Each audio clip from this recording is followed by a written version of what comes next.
Hi guys, and welcome to Book and Loop, where happiness is handmade and the best boyfriends are always found in books. So I am going to be giving you guys another I Read It All series speedrun. And this time it is for the Halo series by Alexandra Adornetto. I have in front of me my 2 pages of notes for the trilogy, and let me tell you, it's a doozy.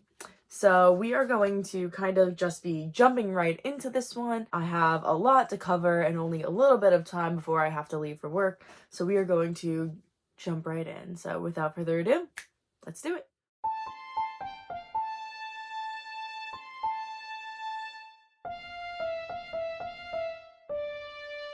So, the Halo Trilogy by Alexandra Adornetto. This was a rather interesting read. Not one I would have ever picked up on my own, I don't think. So basically, Halo tells a story of Bethany, who is an angel.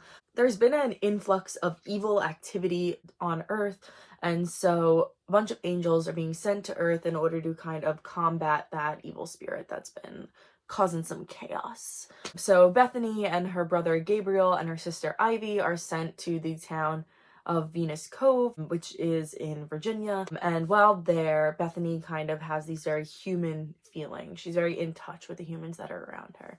And as a result, she feels the most human of all the emotions, which is love.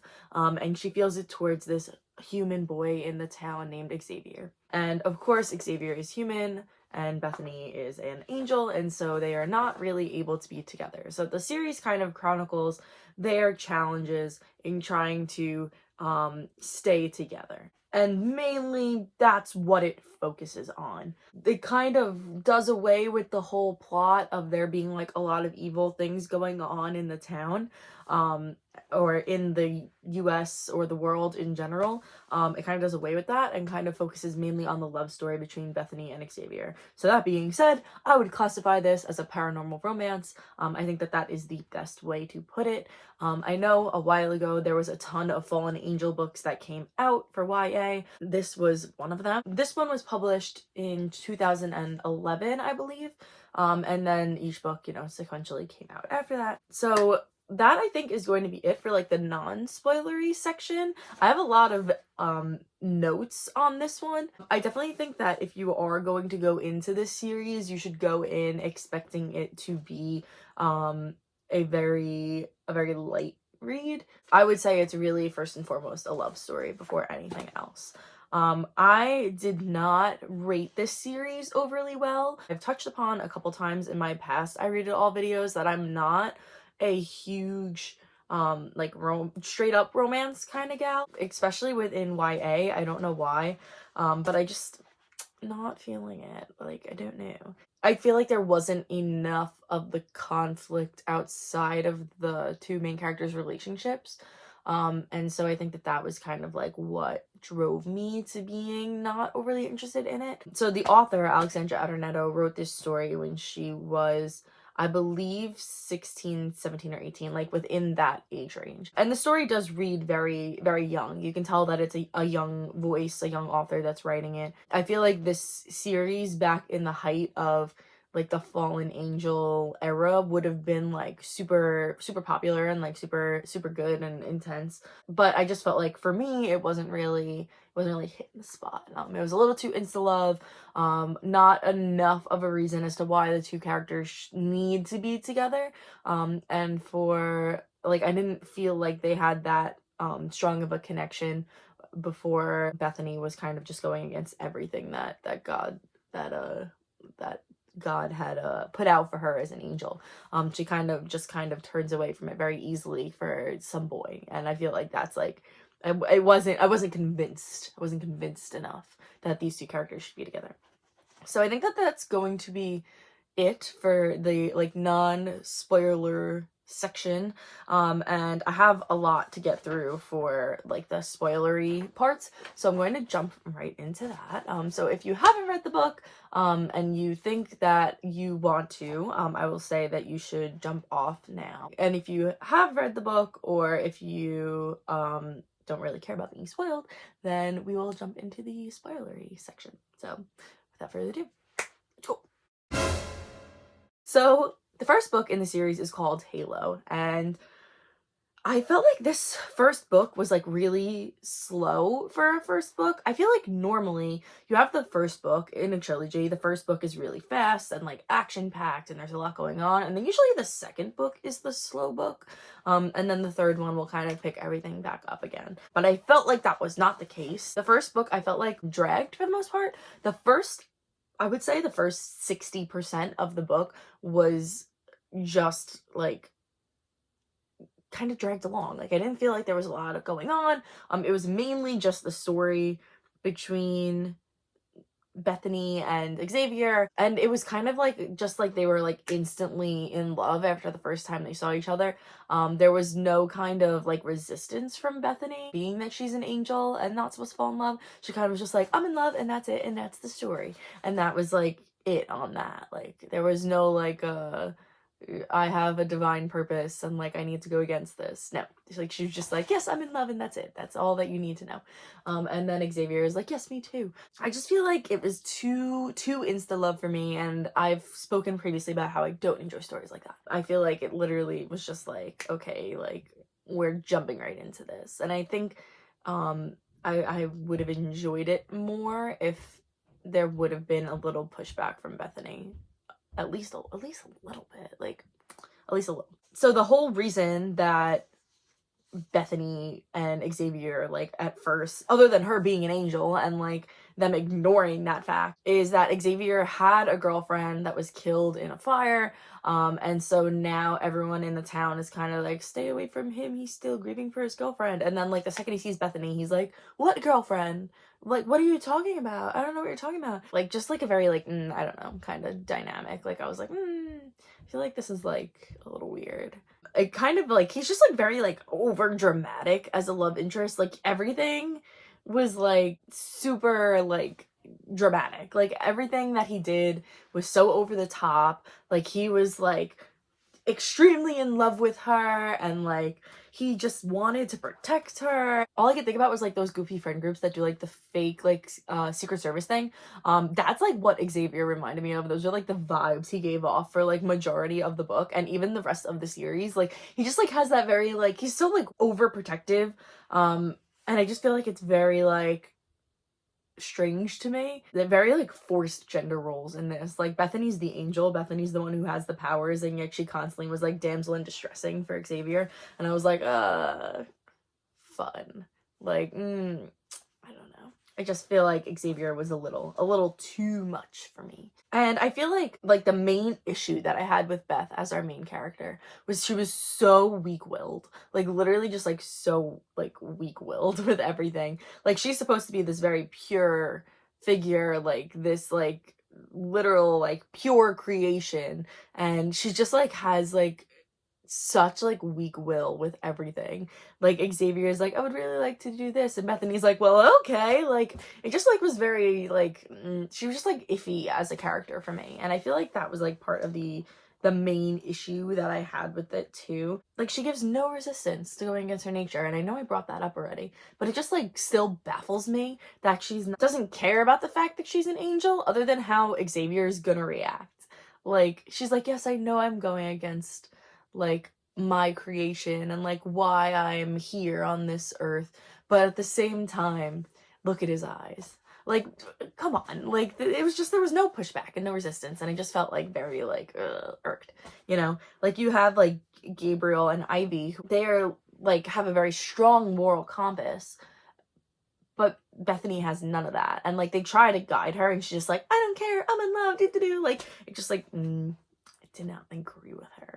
Like I loved Ivy. I think Ivy wound up being my favorite character out of the whole series, just because she was more of what I pictured the main character of a fallen angel love story being.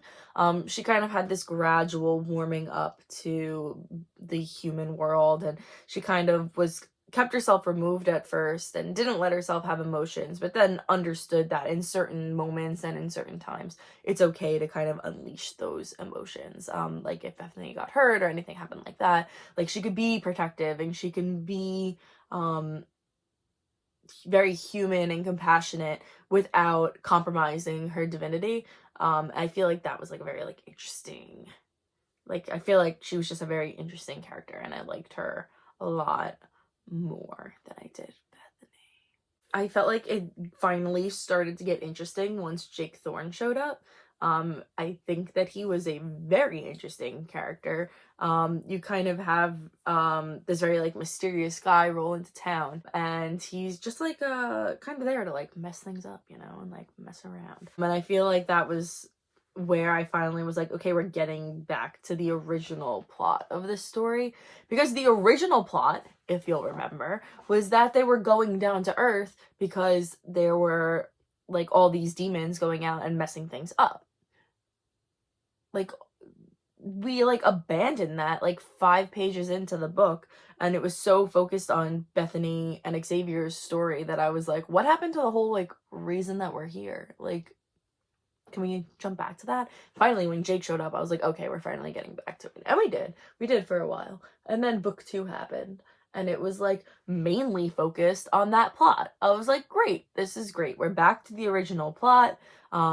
Even though like Xavier and Bethany were still together, whatever, fine. Like they could be together. I don't care. That's fine. They weren't as clingy in the second book. They weren't as like overprotective on top of each other all the time in the second book. They still are like so driven by the fact that like love can conquer all, but like it's not as intense in the second book because there's a big separation between the two of them. So I was like, okay, that's fine. They still are super like on top of each other and like super like I honestly cringed a little bit when reading some of their scenes, and I feel terrible saying that, but I feel like I need to be honest when I'm talking about this book series. That was kind of like what I set out to do when I created this channel, was to talk honestly about books, and about what worked and what didn't work for me, so that you guys can kind of make your own decisions on series. I just think that this one just didn't work for me. And like I said, I think if I had read it when I was younger, it maybe would have been different. Like I probably would have been like, wow, Xavier is so amazing. He's so dedicated. He loves her so much. But like as an adult reading this series, I was kind of just like, he's a little too much. A little too much. So I think that it's very interesting. It's very interesting. So the second book got a lot more interesting, a lot faster. It didn't take up to like the very end of the book in order for it to get interesting. I was appreciative of that. I think the second book was very clearly my favorite out of the 3 of them, which again is, I feel like, so rare because normally in a trilogy, the second book I'm always like, this one is like kind of just okay. But this was not the case for this one. I felt like this one was really good. If the first book had carried over a lot of the themes and like actions from the second book, I feel like I would have liked the first book a lot more. But since it didn't, I kind of can't say that I enjoyed the first book. So book 2 is called Hades, and like I said, it got started a lot quicker. I also thought that it included a lot of references to Greek mythology, which I thought was pretty interesting. Most notably, there is a tapestry of Prometheus in the underworld, and I was like, wow, that's so cool. Like, I did enjoy the references to the Greek mythology in this one. I thought that it was interesting that she kind of blended the Greek mythology with the Catholic faith and kind of having everything be like all together in one. I feel like that was like a really interesting way to go around it, because I think it's hard sometimes to negotiate in an overly religious or in an overly like even in a Greek mythology heavy book like Percy Jackson, to negotiate all these different religions. When you're dealing with one god, you kind of have to, or one god or one religion, you kind of have no choice but to acknowledge the other ones. So it is like a very like interesting dynamic that is going on in this book, especially. I wrote a note to myself that says, if I had $1 for every time Beth talks about how beautiful and otherworldly her siblings are, I would have a heck of a lot of money. She just like brings it up a lot. And that kind of like led me to the whole question of like, there are like so many angels, right? And God, they always refer to God being their father, right? But then he would be the father of all angels, right? So then why is it specifically Ivy and Gabe that she looks at as being her siblings? Like, what about all the other angels that exist in the world and in heaven? Like, why are they not all your siblings? Like, why are Gabe and Ivy so special? And this is something that never comes up. Like, why specifically, like, she's attached to Gabe and Ivy. Like, I don't know if they were just, like, put together, like, when they were put together on the mission, and they were like, you guys are gonna pretend to be, like, actual human siblings. But I don't know, because it makes it seem like in the first book, Bethany kind of makes it seem like they were siblings in heaven, because Gabe was hesitant to let Bethany go down to Earth. So I feel like that whole thing confused me, and I don't know if I'll ever understand it. I was like, I don't understand, like, how, like, why they're more connected than the other angels. I feel like that's just something that I have to accept and move on from, because I'm never gonna get it. I will say that the second book kind of reminded me a little bit of like a Hades and Persephone retelling, where you have Jake who takes Bethany down to hell, basically, and it's kind of like a very like parallel to when Hades takes Persephone down to the underworld. And all I kept thinking was, oh my gosh, she's gonna get trapped there, she's gonna get trapped there, she's gonna have to, even if she goes back to Xavier, she's gonna have to go back down to hell again. But that didn't happen, and I really thought it was gonna happen, which I feel like is fine. Like, it didn't have to be exactly the same. The fact that it gave those vibes, I feel like, also made the book more enjoyable to me, because I could kind of pick out the differences and the similarities between the two stories, and it kind of made it where I was like playing a fun little game while I was reading, you know. It was very interesting as well that they kind of used the lake, and I don't remember what the name of the lake was, but when Tuck brings Beth down to the lake to drink from it, it allows her to move between like the human world and the, I keep wanting to say the underworld and hell.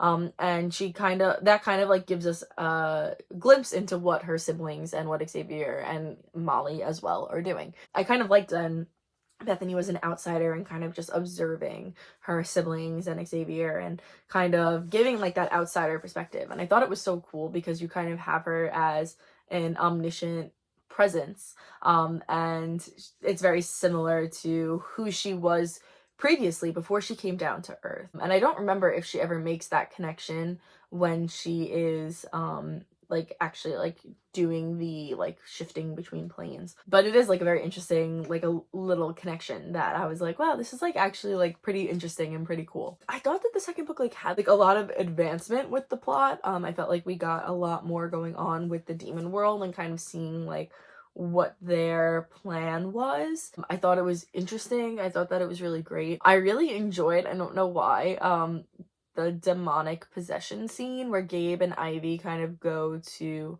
the nunnery to release the one nut who was possessed by the demon. It gave me Ghost House vibes, like the good Ghost House vibes. Like, I was like, wow, this is like kind of cool. I missed that style of her writing. I feel like you can see in this series how much younger she is when she wrote it. I feel like in Ghost House her writing improved a lot. Like, even though I still didn't overly enjoy the romance in Ghost House, the writing, the voice, all of that was really, really good in Ghost House. Every writer goes through different stages, and as they write more, as they get older, as they mature, their writing style changes. I'm sure if you went back and read some of the earlier Stephen King, it's not going to sound the same as his voice does now when he's writing. And that's a very natural thing. Same thing when I write. My writing in the beginning is totally different than what I write as now.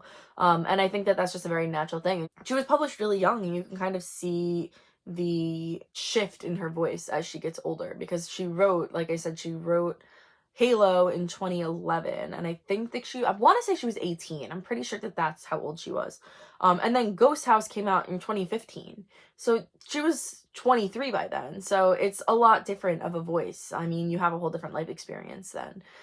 So I think that that is part of it as well. So I think that it's very interesting to think about these things, like as a writer, to go in and look at other people's writing and see how it's changed and shifted over time. I feel like it helps you to understand your own craft a little bit. So I will say that I feel like Jake throughout this series was really amazing writing. I really loved him as a character. I feel like he was really fascinating. I loved his story arc where you have this wholly evil creature who is attracted to something that's wholly good, complete opposite of him. And you kind of have that battle within himself where he is bad. He's inherently bad, but at the same time, he can be good for her. He kind of goes out of his way. He goes against Big Daddy in order to kind of give her her freedom, in order to protect her, to protect Bethany, sorry. And you kind of have these like battling sides within Jake himself because he is a bad creature. Like, he's a demon. He was a fallen angel, one of the original fallen angels, so he has evil inside of him, but he has the ability to do good. And I feel like that's so interesting and like such an interesting comment on humanity itself as well, even though Jake's not a human, where you have nobody's either wholly good or wholly bad. And I feel like that was like such a great personality for Jake to have. Like, everybody wants to be good, you know? Like, it kind of was just like very like interesting. I really enjoyed his character, and I think that Alexandra Adornetto's portrayal of Jake as a whole was so fascinating to me, and I thought that he was just such a great character. Even when he comes back eventually in the third book, I was like, wow, this is like so good. Like, his whole story arc was just start to finish perfect. But I will say, I was so mad at the end of book 2 when they killed him off. I was like, no way. I was like, no way is this happening. She just took easily the best character in the series and killed him. And I was so upset. I literally can't even tell you. I like sat there for like a while and was like, do I read the next one? But I was hopeful he was gonna come back. And then he did. But only for like a short, like, not even a full chapter. And I was like, dang it. Because I was so excited.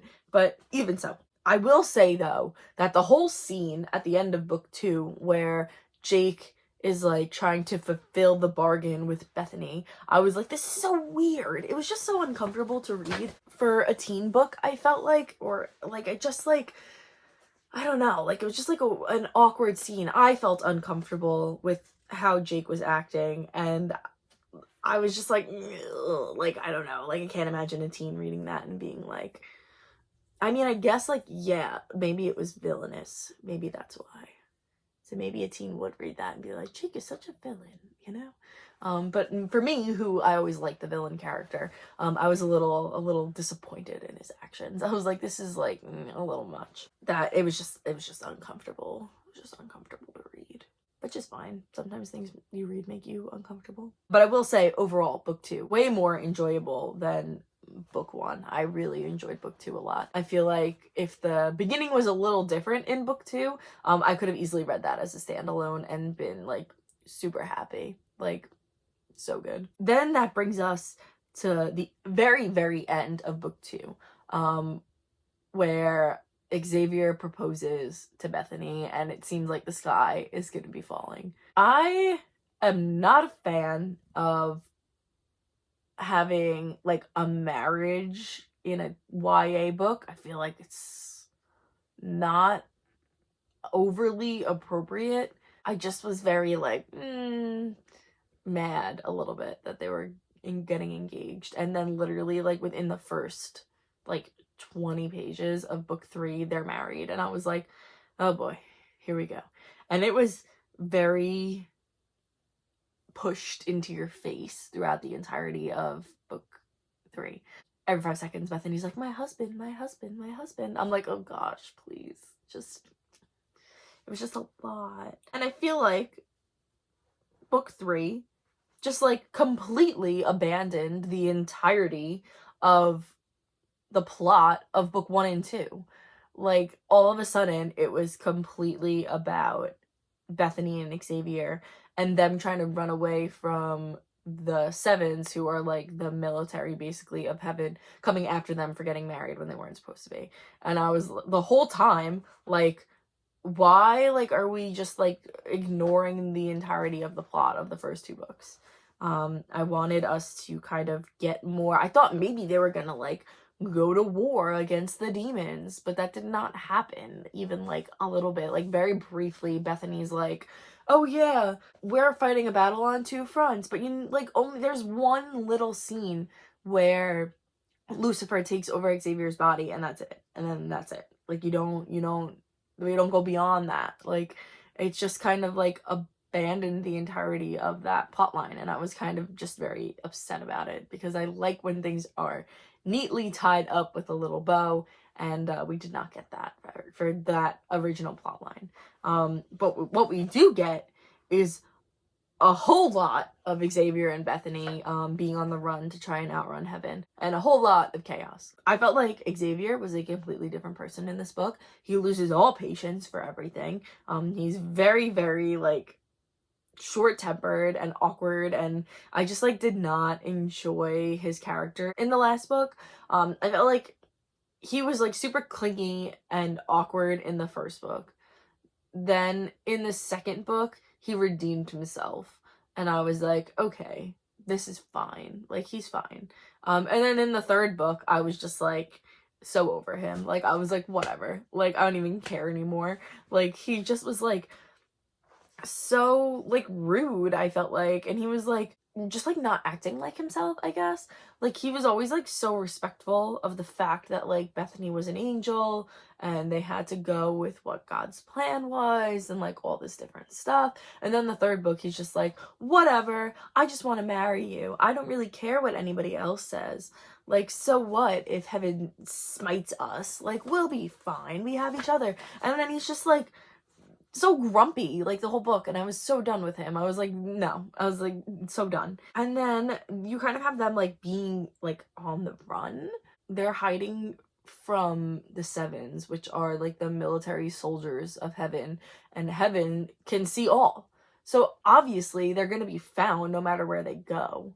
I feel like it was just very like, I was like, why are we even like trying at this point? And they're just like leave like a whole path of destruction, and Bethany does bring that up at one point.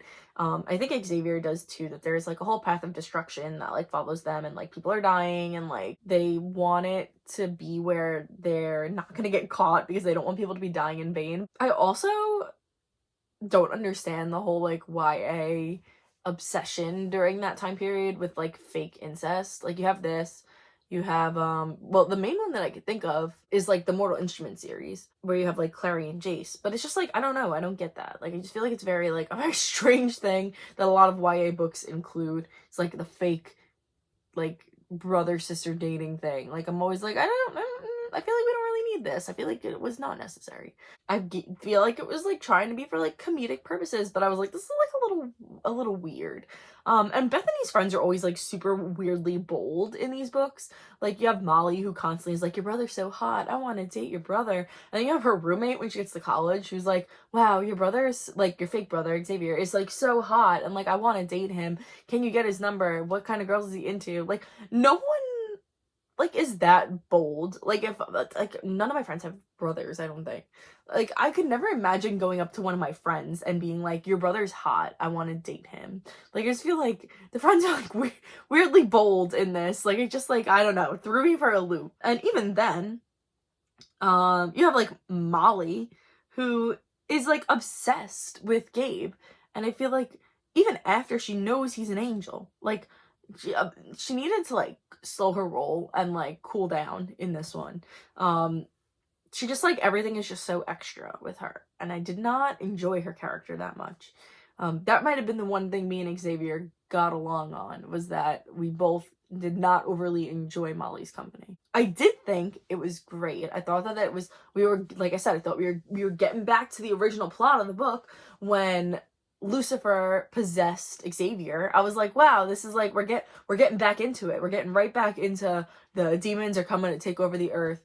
That whole thing is like, there's like a huge uprising going on. Like, I was like so excited. I was like, oh yeah, here we go. And then it like literally lasted like a chapter, 2 chapters maybe, and then they were like, okay, moving on, back to us being on the run again. Like, come on.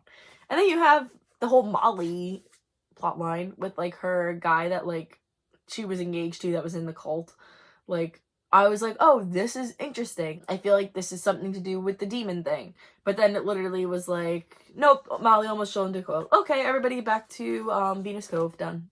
And even, like, Bethany and Xavier make so many mistakes, like, with everything. Like, they're just so naive. Even, like, when Xavier's like, let's go sneak off to Sweethearts, or, like, let's go to my house to see my family. Like, you're clearly know you're being followed, and you know that these people are ruthless and that they will do anything that they can in order to get to you guys. Why are you gonna bring them around your family? They killed your roommate. Why are you gonna bring them around your family? So, like, I didn't feel that bad when Xavier's sister was kidnapped. I was like, wow, look at that. That's some karma right there for being silly. Wait, I have to go back for a second. Because at first, when the Sevens, the head Sevens guy was like, oh, like, Xavier is special, we can't touch him. I thought that he was gonna be like the second coming of the Lord or something. I was like, what is going on here? I was like, this is getting like too much for me. The whole story of, like, Ivy meeting his parents and kind of like giving them Xavier as a child, I was like, kind of like, okay, like, yeah, sure, I could go along with this. Yeah, sure. But the one thing that bothered me was that Xavier had an older sister in the other books, and they just ignore her existence in that one. Like, literally ignore her existence. They don't even bring her up once. They treat Xavier like he's the oldest child, and I was like, but what about the sister that was getting married in the previous book? Like, we just, like, forgot about her? Like, she doesn't exist anymore? I get that it was supposed to be, like, this whole big romantic thing, that Bethany gave up her divinity in order to stay with Xavier. She loved him that much. But I had so many questions. So many questions after she gave up her divinity. I was like, wow, I have so many things that are never going to be answered. Like, what happens now? She gave up her divinity, so she's human. So when she dies, does she go back to heaven as a human? Does she regain her angel powers? How come Gabe's wings were going to grow back, but Bethany's aren't, because she took them out herself? Like, I don't really know exactly how any of this works. So I was very, very confused and was very, like, trying to understand it, but, like, I couldn't understand it. And I don't know, maybe that's just part of the lore. Like, maybe I just will never understand, but whatever. But I will say, I was mad. I was mad that she gave up being an angel for this guy. Like, he was kind of just, like, a very, like, okay kind of guy. And I mean, yeah, sure, he's half angel, I guess, like, but they never really go into why, other than him being half angel, she's so drawn to him. I was kind of just, like, left feeling very unsatisfied with the way that the book ended. And even the time jump was a little weird. Like, when she came back, was she still 18? And now he's gonna be 22? I was very thrown for the whole thing. I was like, the ending, I was like, okay. I will say that this is a very interesting series to read. I am glad I read it, even though I didn't overly enjoy it. I think any book that you read is, like, good on some base level. There's always going to be something in there that you can find that you enjoyed. I've never gone into a book and been like, I completely hate this whole thing. I'm so, like, regretful that I read it. I don't feel that way about this book. I feel like there were definitely things in there that I enjoyed. Like, I loved reading about Jake. I thought that for the most part, the main plot that then became subplot was pretty good. The second book I really enjoyed a lot, and there were aspects of the third book that I liked too. And I feel like you can learn a lot from stuff like that. And like I said, I give Alexandra Adornetto a ton of credit for being published so young, for going out and writing a trilogy when she was 18. I feel like that's, like, super impressive. I really was very, very impressed with the series as a whole, impressed with the author. And just because I didn't like the book doesn't necessarily mean anything against that author. It doesn't mean anything against her. It's just that it wasn't for me, I guess, is the way that I would put it. Like I said, I could see myself being in middle school or early high school and reading this series and being totally taken with it and being, like, super into it. I just think that looking at it now from an adult perspective, it's different. And also comparing it to a lot of the books that we have nowadays, I think it's interesting to see kind of, like, those trends and how they change. So this was a very interesting book series for I Read It All. I'm curious to see what other series I'm going to be coming across. The next one that I'm going to be reading is going to be The Beautiful by Renee Ahdieh. I'm very excited about that one. I've heard some really, really good reviews. That one's a more recent series, so I'm interested to see how it will compare. I can't even tell you, I feel terrible, like, even recording this video, because I'm, like, I don't know, like, I'm a writer. Like, I understand that, like, my book is not going to be for everybody, but it doesn't make it easier to talk about a book that you didn't overly enjoy. Because it's hard to talk about that. It's hard to go out there and be like, not that the author's work is bad, like, it wasn't for me. And I kind of am encountering that a little more the further I get into I Read It All. Like, we had the 2 books last month that I didn't overly enjoy, and I had to talk about that. So it's very interesting to go on and kind of, like, have to talk about things that you don't want to talk about, like, it's hard because I don't think that this is a reflection of all of her writing. I think that this was just not it for me. Like I said, I thought Ghost House was really great. I think that this one was just it just didn't hit as well as Ghost House did.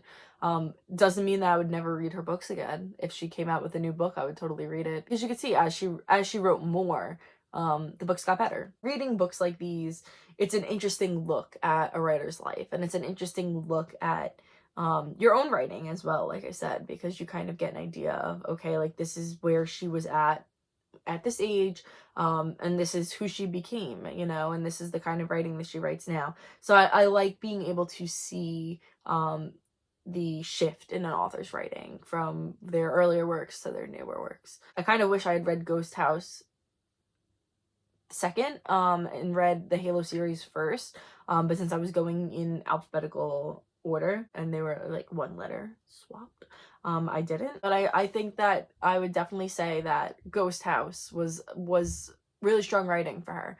I really enjoyed it a lot. So I think that's going to be all from me. You can expect another I Read It All video very shortly, as I'm wrapping up my January reads for the month.